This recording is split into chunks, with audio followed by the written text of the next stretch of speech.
The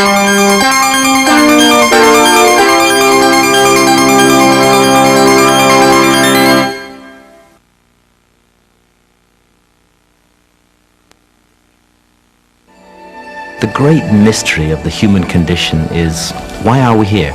Who are we? What are we? Where did we come from? Where are we going? I think we're a species with amnesia. We have absolutely no idea what we are. The human present is just a blink of an eye in the story of mankind. There's a vast eons of thousands and hundreds and thousands and millions of years of evolution behind us, and all the links are missing. We find ourselves marooned in the present with almost no knowledge whatsoever about our past. It's an arrogance of scholars that we know ourselves on the basis of 5,000 years of history.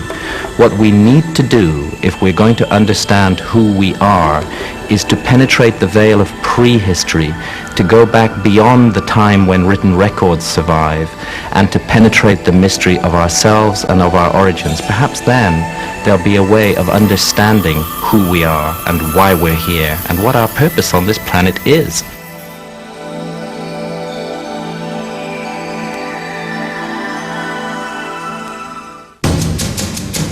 Today we will explore a very controversial theory. Did extraterrestrials come down to Earth thousands of years ago, imparting wisdom and technology to our ancestors? A radical theory contradicts orthodox opinion to say, yes, we have been visited by beings from another world. 30 years ago, Eric von Daniken challenged science with his controversial book and ideas. Now he's back with new clues that he contends point to a close encounter long ago. From Egypt to Turkey, from South America to Antarctica, we will travel the world in search of evidence and artifacts that von Daniken believes prove his theory that we are not alone. Today, life may have been found on Mars. Is it possible that new planets and stars deep in space could support life? When we explore our own planet, will we find signs that someone found us before we could find them?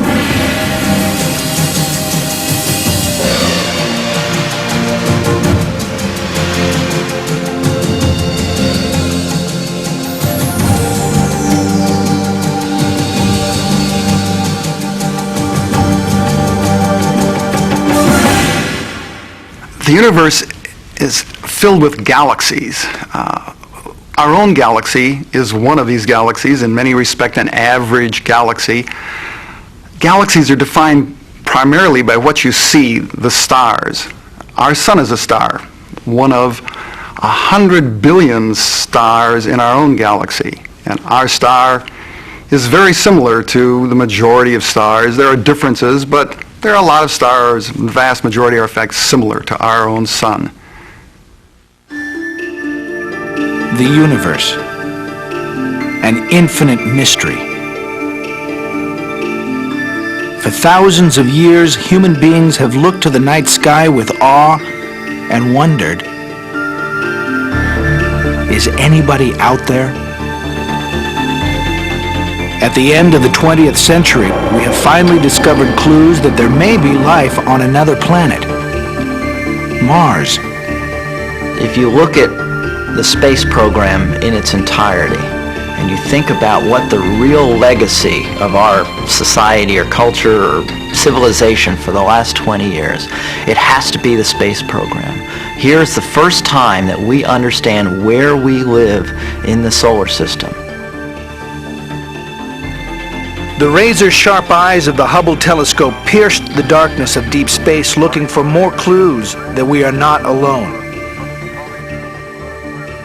New stars have been found, stars where liquid water is present, water that could support some kind of life. What percentage of those stars then have planets around them?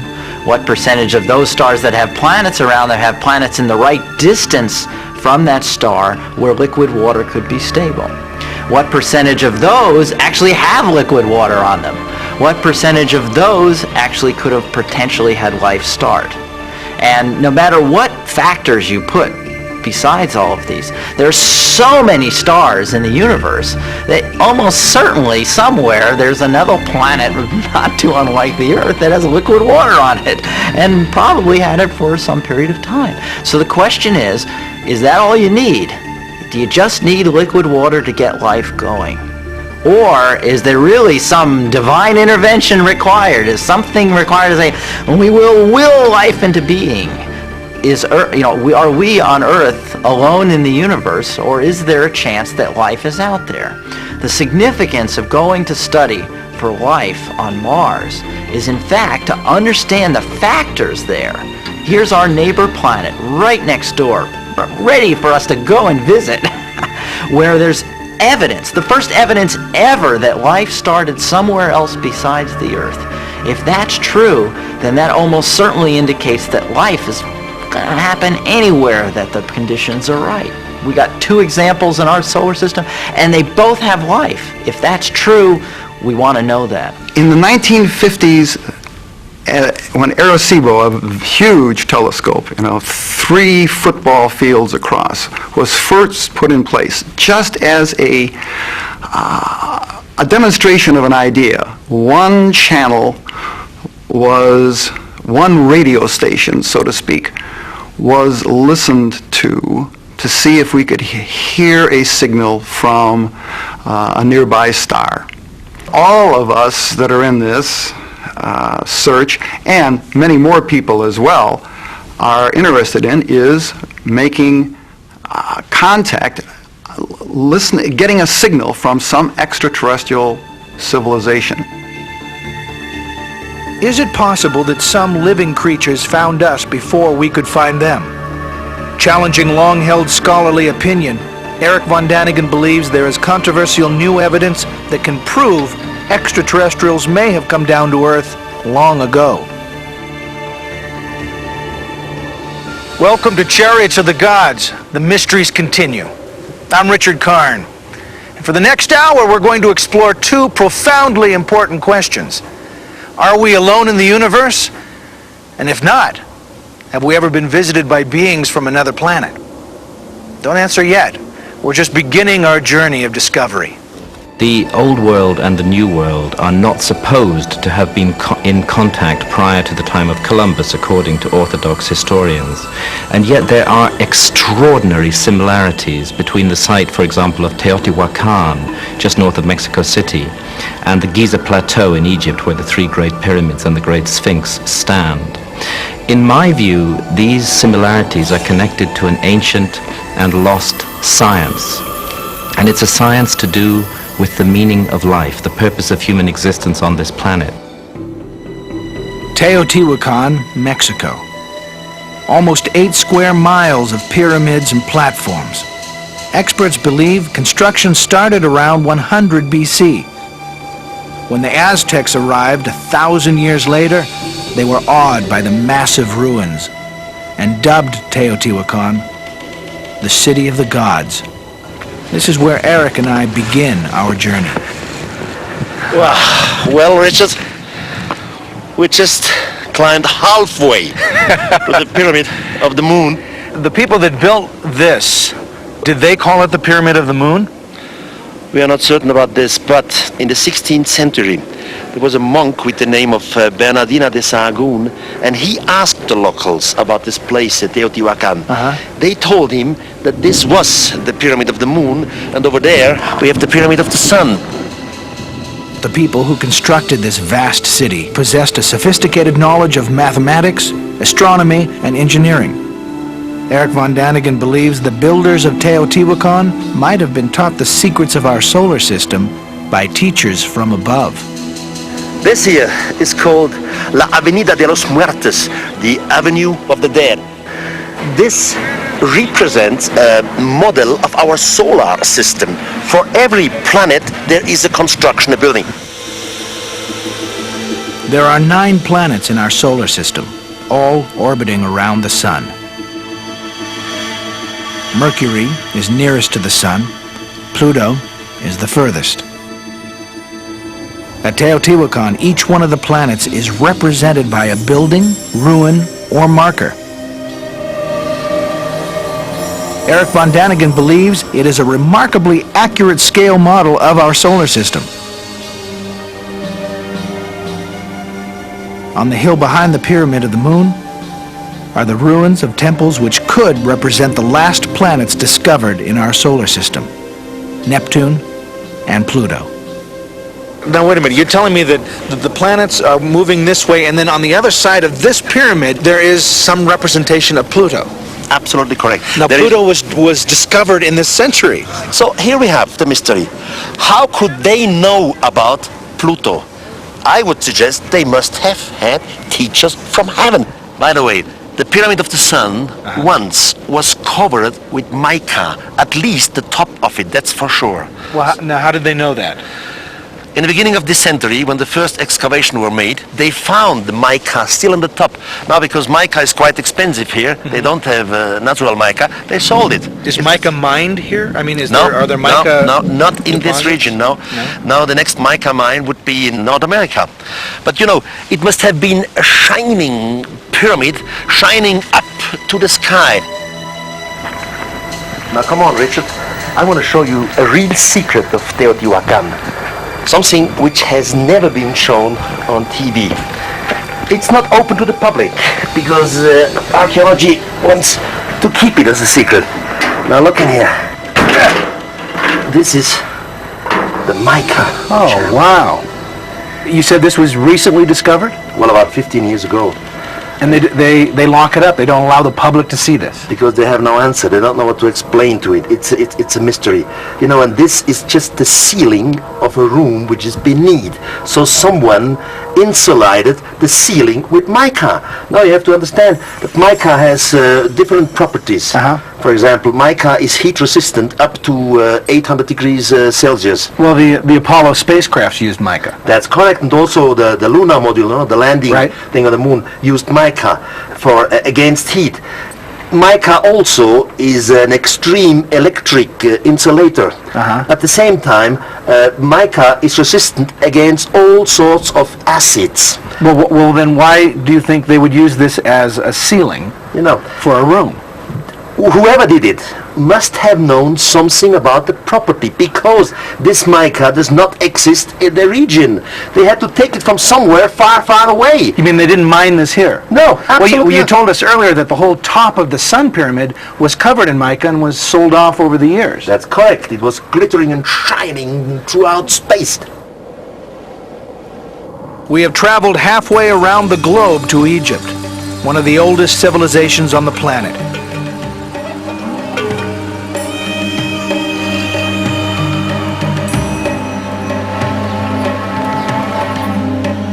Rising from the mists of ancient history are the most famous monuments on Earth, and among the least understood.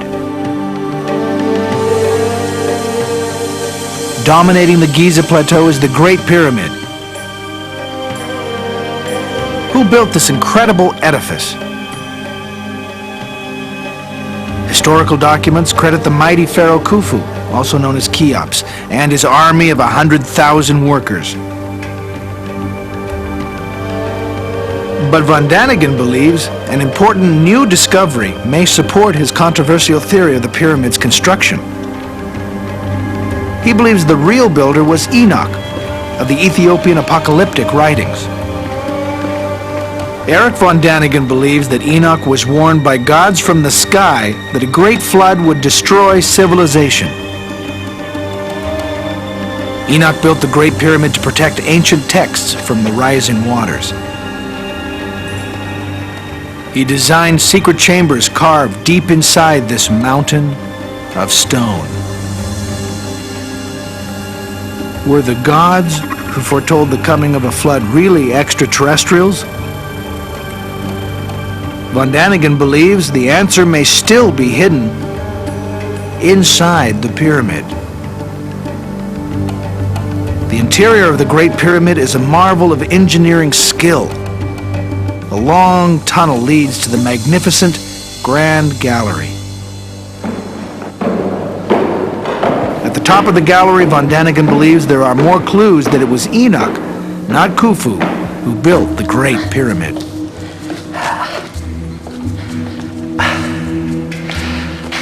This is the so-called King's Chamber. Simply gigantic.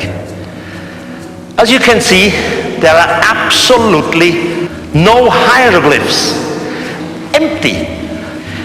If Khufu was a tyrant, then the wall should be full of inscription praising himself or his gods. Von Daniken believes the blank walls of this chamber indicate the pyramid was not created to serve as Khufu's tomb. But there's more. Many wonder how the pyramid was built. Could an ancient culture assemble 2.5 million giant stone blocks with such perfection, less than 1/10 of a degree off true north? Eric von Daniken believes these mysteries could support his theory that the Great Pyramid was built by Enoch at the request of extraterrestrials, teachers who descended from the heavens. If so, where are the secret chambers filled with ancient texts?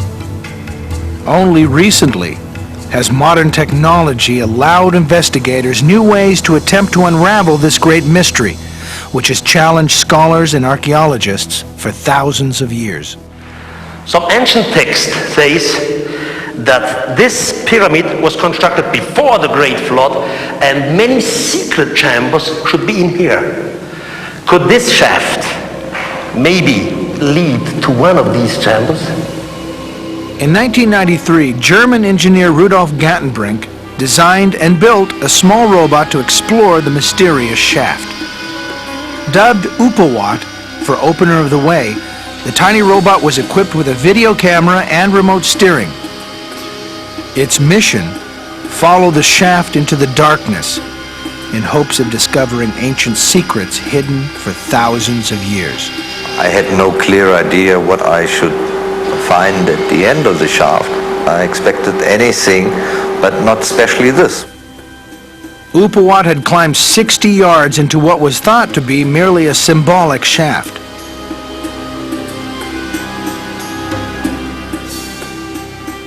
But when the little robot's journey ended at a stone door with 2 corroding copper fittings, Eric von Daniken believes the legend of Enoch may be one step closer to becoming fact. What we see in the camera from the robot is just the backside of the stone. Gantenbrink believes the stone might have been lowered into place by means of a rope. The copper fittings would have prevented its removal.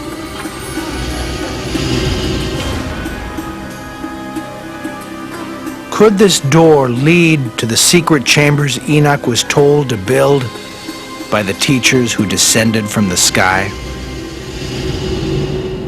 There are hundreds of references contained in the oldest Egyptian texts which tell us that the gods concealed a great secret at Giza, perhaps under the Great Sphinx or perhaps within the Great Pyramid itself. We now know that there is a hidden chamber inside the Great Pyramid, and we now know from seismic work that there is a hidden chamber under the Great Sphinx. And astonishingly, legitimate scientific work to open these chambers has been delayed for years by a combination of forces bringing and resting on the worst aspects of human character. We need to know what lies in those chambers because the ancient Egyptian texts tell us that it will be a matter of enormous importance that could contain a startling revelation about the origins of human civilization. Eric von Daniken suggests that, as at Teotihuacan, this could be another tantalizing clue that extraterrestrials may have visited Earth in ancient times. At the end of the 20th century, we take the idea of human flight as a given. Our space shuttles head towards space so often few people even notice when they leave or when they return. And it all started with the Wright brothers 100 years ago. Or did it?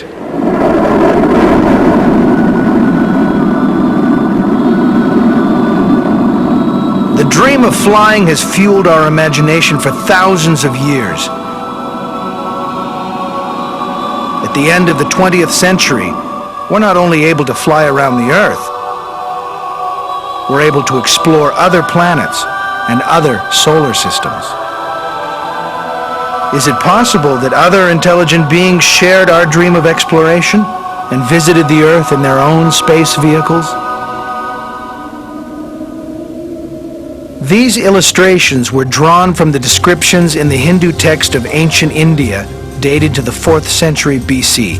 They describe what some scholars believe are giant vimanas, or flying machines. In Yugoslavia, images like these were found on a medieval fresco dated to around the 15th century. Are these the products of an artist's imagination, or are these the recordings of actual beings in flight? The oldest scriptures of mankind, the ancient Egyptian pyramid texts, the Vedic texts of India, and many other ancient texts from all around the world make intriguing references to what sounds like flight. Technological flight, not visionary, imaginary journeys in the sky, but journeys in machines. And I don't think it's wise of us to ignore this huge collection of references to flight coming down to us in the oldest texts of mankind. Is it possible that what we're looking at here is a memory of a forgotten episode in human history? Is it possible that ours is not the first civilization to make the slow climb to technological development and to the creation of flying machines? I believe there have been earlier civilizations, at least one great civilization that was destroyed in an enormous cataclysm that brought the last ice age to an end. And it's highly possible that that civilization had reached a high level of technology. All these texts suggest that it had reached the technological ability to fly. Our search for clues about the flying machines of the ancient world takes us to southern Mexico. The ancient city of Palenque is one of the most magnificent of the Mayan culture, which flourished all across Central America for almost 600 years. This is the burial pyramid of Tikal, ruler of the Mayan world around 600 AD. Here we find what Eric von Daniken believes are signs that the Mayans may have encountered visitors from the sky. Tikal's ornate sarcophagus is rendered in exquisite detail. The lid is a beautifully carved image of the dead king. Eric von Daniken believes this relief might show Tikal in some kind of spaceship. Look closely. Tikal is seated in the reclined position like an astronaut in a space capsule. His hands seem to be gripping the controls, almost like an airplane pilot. His nose appears to be attached to a breathing apparatus. The design behind the seat could be a representation of flames like those from a rocket ship.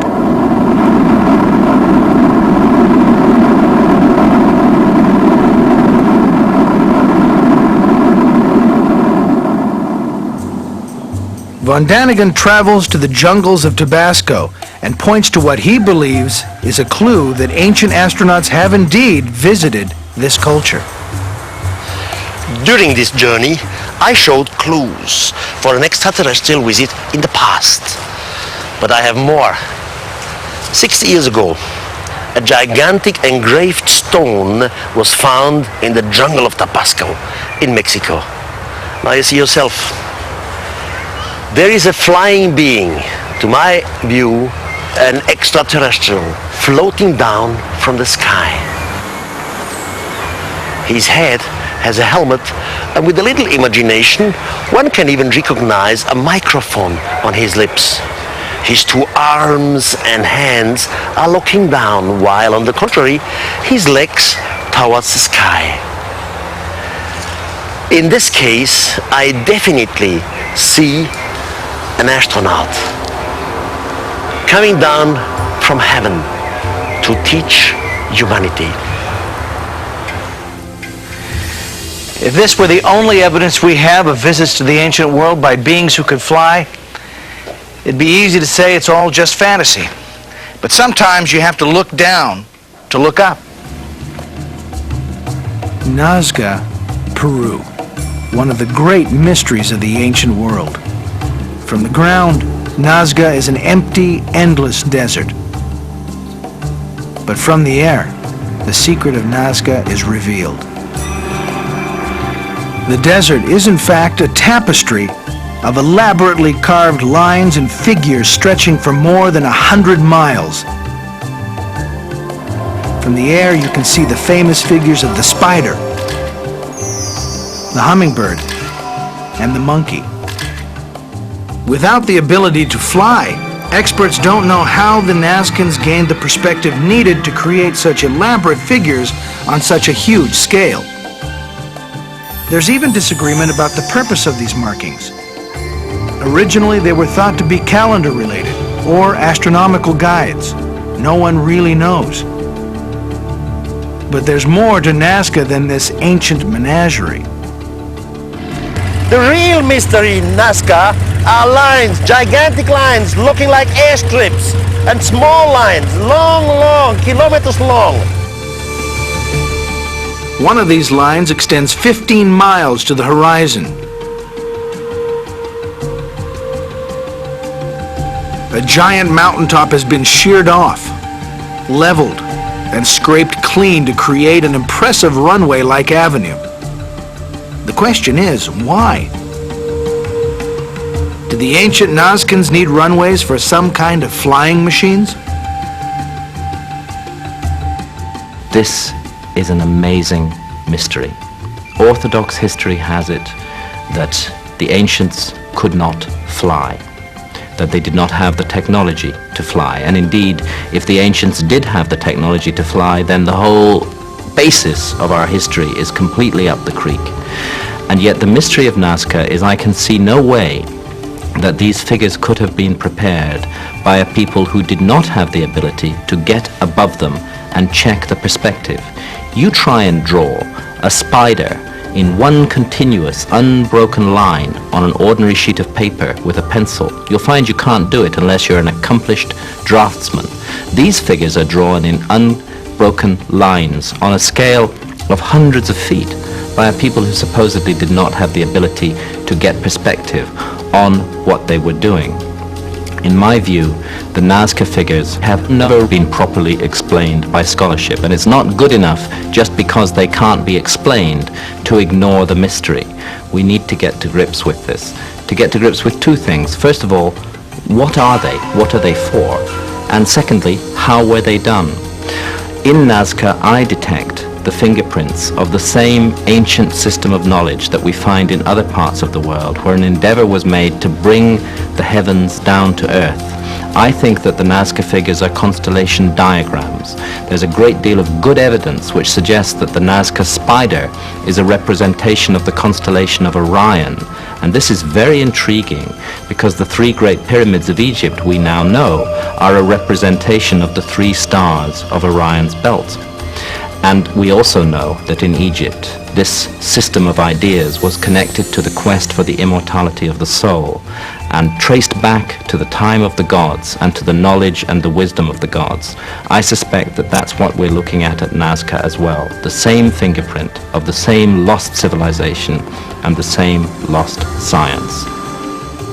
So if the Nazcans couldn't fly, what is the purpose of all these runway-like creations? Eric von Daniken thinks he has an answer. His theory? Spaceships landed and left marks on the desert floor.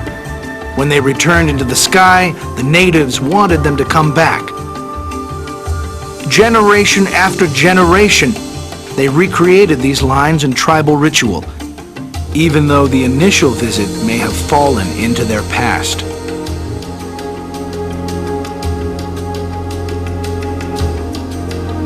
There is one more clue that the ancient Nazcans may have had a close encounter with extraterrestrials.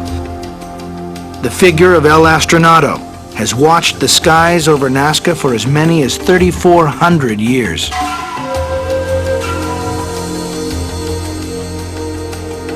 Could this strange-looking image be a greeting from a primitive but friendly society to airborne visitors?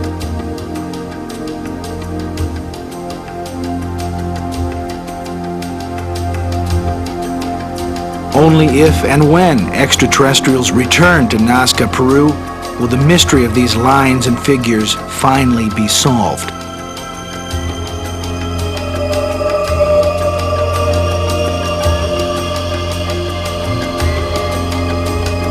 If some kind of flying machine or Vimana did visit the Earth in ancient times, One can imagine the terror some people may have felt in their presence. In Turkey, the eerie landscape is dotted with hundreds of small caves in the soft volcanic rock. But the real mystery of this region can't be seen above ground. Perhaps 2,500 years ago, elaborate cities were carved deep under the earth. Were these intricate maze-like settlements a primitive air raid shelter to protect the citizens from airborne enemies? There are caves and chambers all over. One of these cities descends 130 feet underground through as many as 18 stories. This is just one of nearly 200 subterranean cities in the region. Perhaps 30,000 people once lived in them. A tunnel 5 miles long linked two cities together. Experts say the underground cities have been used for many different purposes over the last 2,500 years. Eric von Daniken wonders, why did generation after generation seek refuge beneath the earth? If fleeing an invading army or religious persecution, frightened citizens could have hid in the mountains above ground. Why did people burrow a labyrinth of subterranean chambers underground? What was the true purpose of these cities? These people were hiding out, afraid of some enemy. But all this doesn't make sense. Any enemy could simply come in here, or they were sitting in a trap. It must have been an airborne enemy. An enemy from the sky. From Stonehenge in England to hundreds of other sites throughout Europe, Asia, and the Americas, there are ancient structures made from giant stones called megaliths. One of the most impressive megalithic sites in the world is in the Brittany region of France near the town of Karnak. Eric von Daniken has spent years investigating this silent stone monument to our mysterious past. He believes these stones could not have been moved and arranged by primitive man without the help from teachers from above. At least 7,000 years ago, our ancestors created thousands and thousands of stones, and they arranged them in lines, straight lines for miles and miles.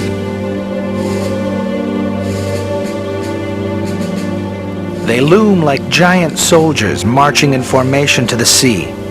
These are the megaliths of Karnak.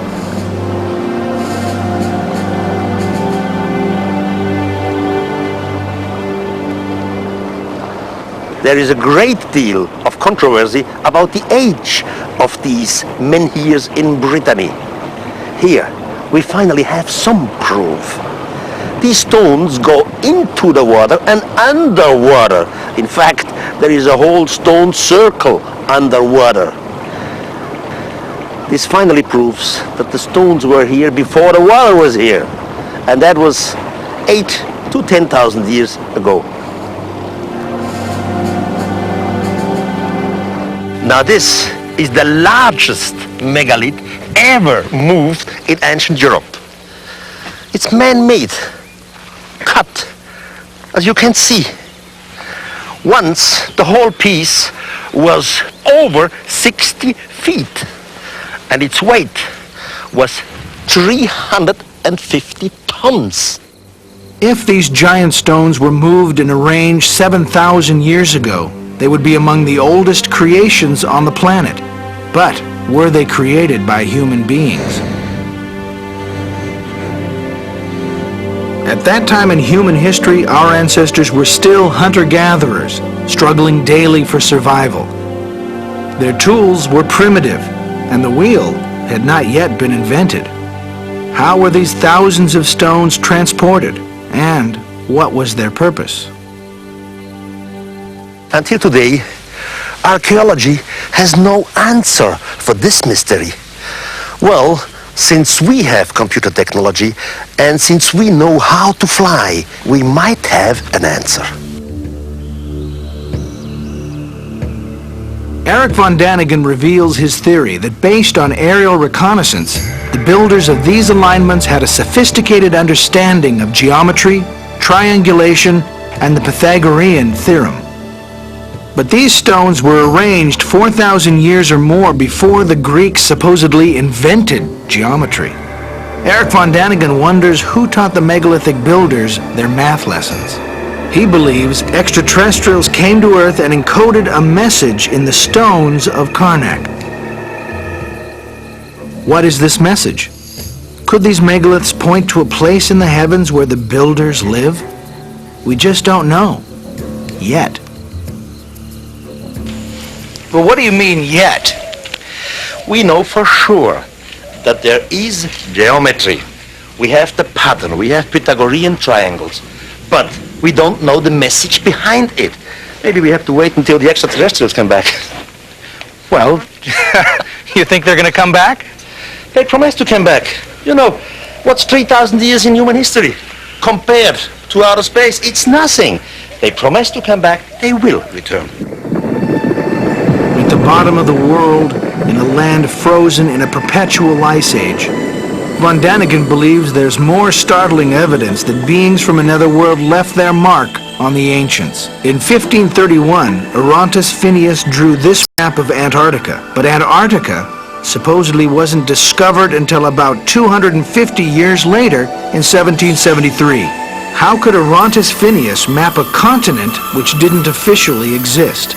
Antarctica is the one continent on the face of the earth that is truly lost. It is buried beneath 2 miles of ice, and we have absolutely no idea what lies underneath the ice. The existence of these ancient maps that show us Antarctica deglaciated is, in my view, an invitation to a great deal of research to what may lie beneath that ice. Possibly the lost continent that is spoken of in all the myths and traditions of mankind, the home perhaps of a great lost civilization. What is even more mysterious than Phineas knowing about a continent that hadn't been discovered is that Phineas appears to know what Antarctica looked like before it was covered with ice. And that was 125,000 years ago. How did he know the continent's shape before it was frozen under miles of ice? The plain fact of the matter is that hundreds of such anomalous maps exist, which show Antarctica in fantastic detail, and sometimes actually as it looks underneath the ice that now covers it. We've only known how the subglacial topography of Antarctica looks since the 1950s, when seismic surveys were taken across the ice cap. These ancient maps show us a deglaciated Antarctica. There's a huge mystery here which scholars are not addressing, and it cannot be ascribed to coincidence. We are left to consider profound questions. Questions which force us to re-examine our ancient history. Eric von Daniken believes Orontes Phineas drew his map based on even older source maps created by extraterrestrials.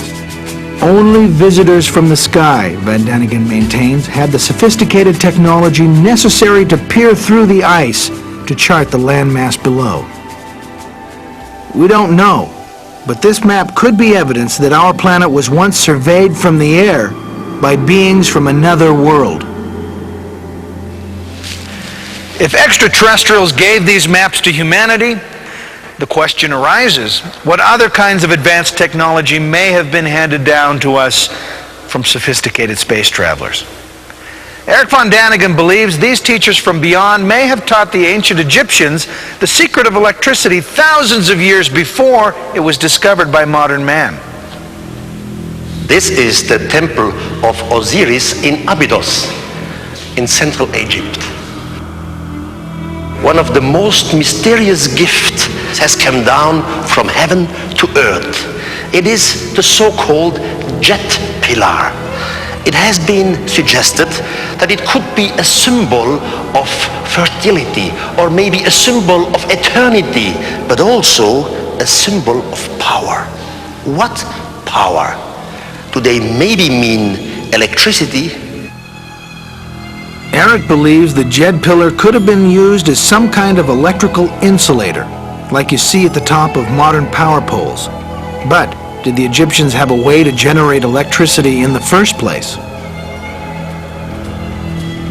According to von Daniken, a strange metal-lined vessel was found not far from central Egypt. From the outside, this exact replica looks like an ordinary clay jar. But when von Daniken pours in a common acidic liquid, like vinegar, this strange jar generates electricity like a battery.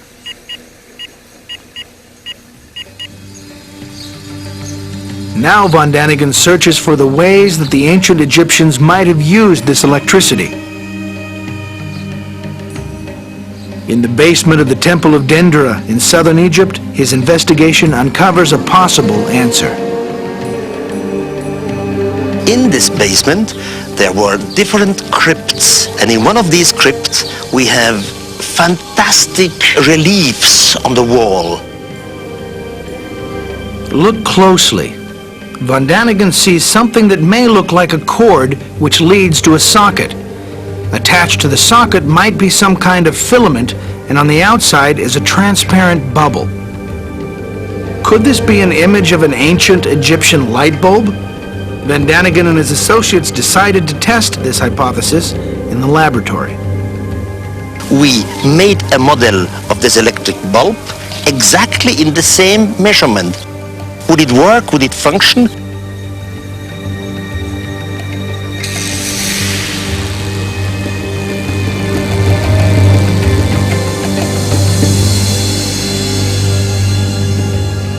And it functioned. It works. If, as Eric von Daniken believes, extraterrestrials brought light to the temples and crypts of ancient Egypt, did a possible close encounter in South America cause some darker consequences? We are here in the Museum of Ica in Peru. This is one of the deformed skulls found in this area. Inca and pre-Inca tribes used the soft bones of their babies. They pressed it together with wood and leather. I ask myself, why have societies done this torture to their children? I think they adored someone. They copied someone. They wanted to be similar, like some of their teachers from above.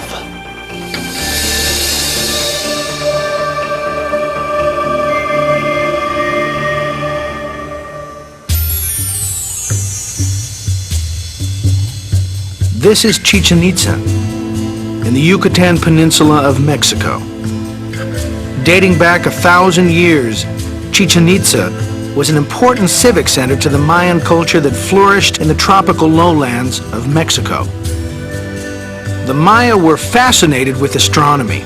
Their observatory still stands as a testimony to their yearning for knowledge. But did the Maya have help from someone or something who understood astronomy far better than they did? To examine this question, we explore the centerpiece of Chichen Itza, a one-of-a-kind building that tells the story of its own creation like no other structure in the world. This pyramid is called El Castillo. It's dedicated to the god of Kukulkan, which was the feathered serpent. Kukulkan was one of the teachers to the Maya. He descended from the sky. According to von Daniken, the legend continues that after Kukulkan descended to Earth, he taught the Maya in astronomy and mathematics. There are 4 stairs on each side on the pyramid, and every stair has 91 steps. You take 91 4 times means 364, and the top one is 365, so we have one calendar here. Surprisingly, the Mayan calendar incorporated the movements of the sun and moon and is as accurate as our own calendar today. How is it possible that the ancient Mayans possessed this knowledge at a time when Western man thought the Earth to be flat? Let's get up here. I have to show you something really fantastic up there. Come on. Well, You know, you can read the ancient signs, but these modern ones say it's very dangerous to walk up here. Look, traveling with me is always dangerous. I know, I was just trying to not have to climb up 91 stairs. Here, follow me. Okay.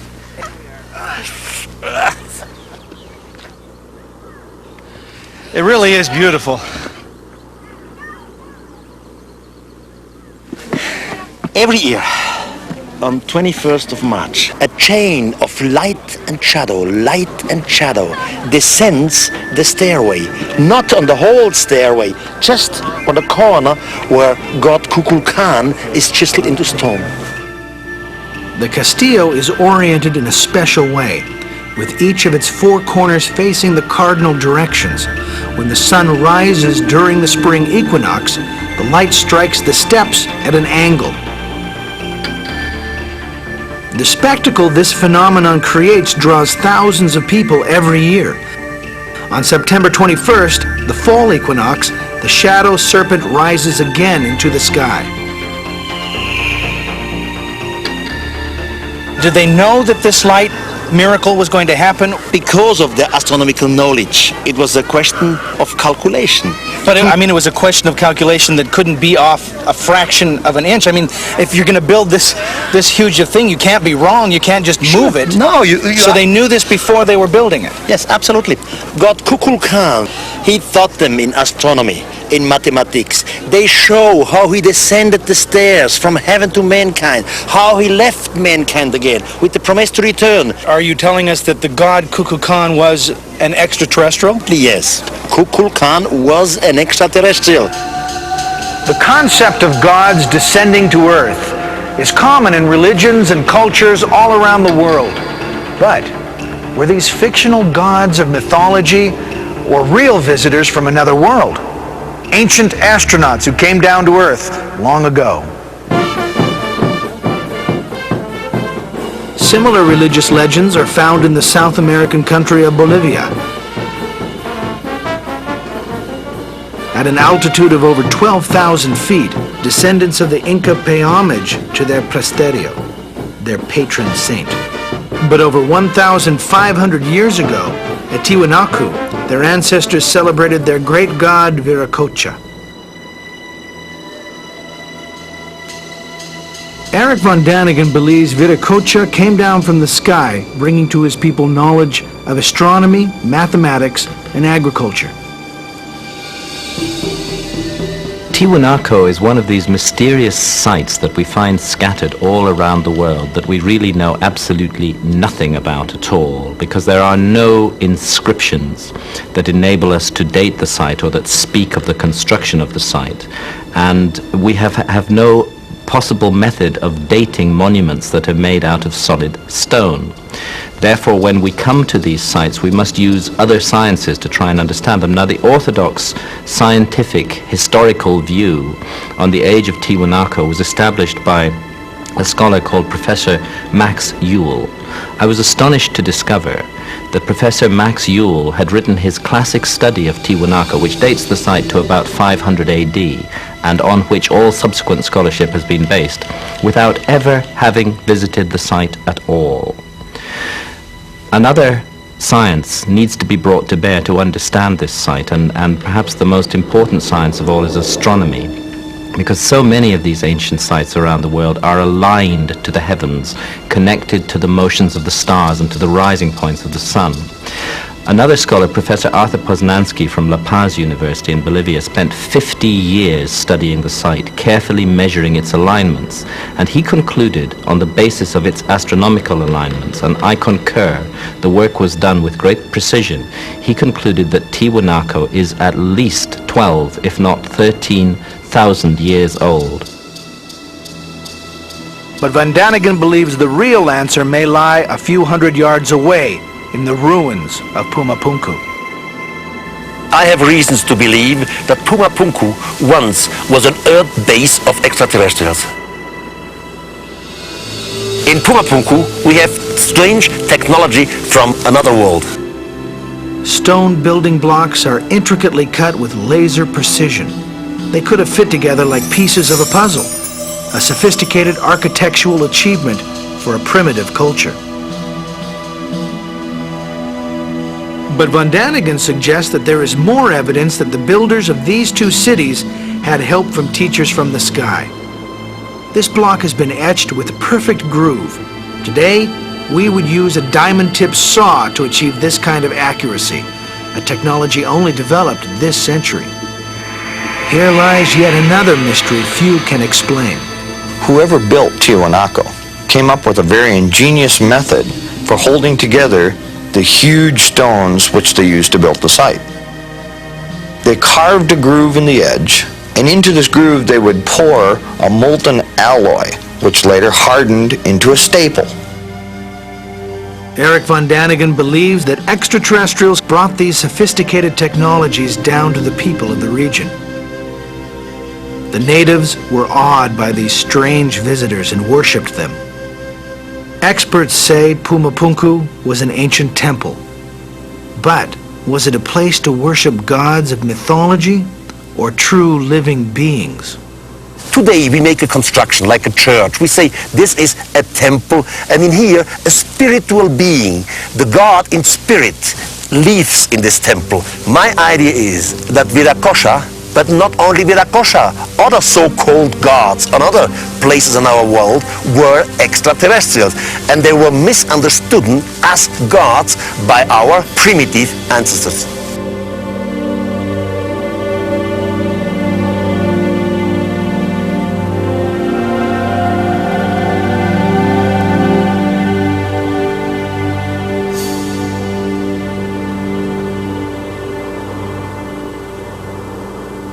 They saw these beings leaving the earth with fire and smoke, and so they believed they must be gods, although they were not gods. Well, have you ever seen a UFO? Oh, good point.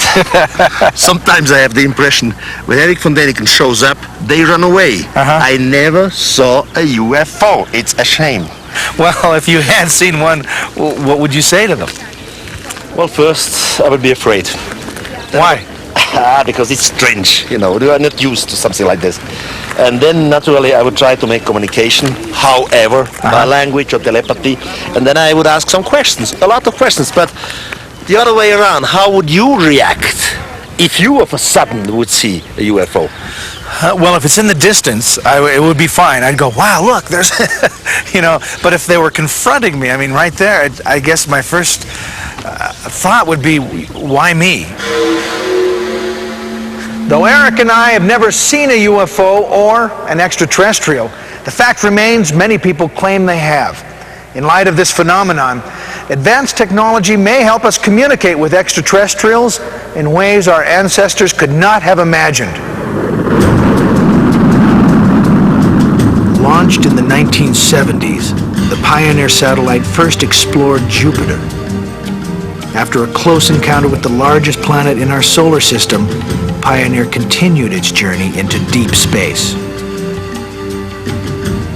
Fixed to the side of the tiny spacecraft is a gold disc. Etched on the disc are chemical symbols, a map of Earth's location in the solar system, and the figures of a man and a woman. The man has his hand raised in a friendly greeting to anyone or anything that might encounter Pioneer on its journey into the unknown. Remember El Astronato, the figure carved into a mountainside? It appears the ancient Nazcans were trying to communicate with extraterrestrials. 3,400 years later, we're still looking to the sky and wondering, is anybody out there?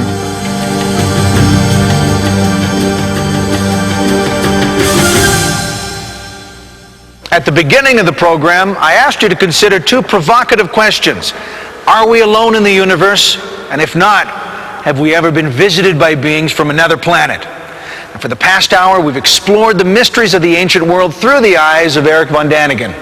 Did extraterrestrials visit the Earth, imparting wisdom and technology to our ancestors? You're going to have to decide that for yourself.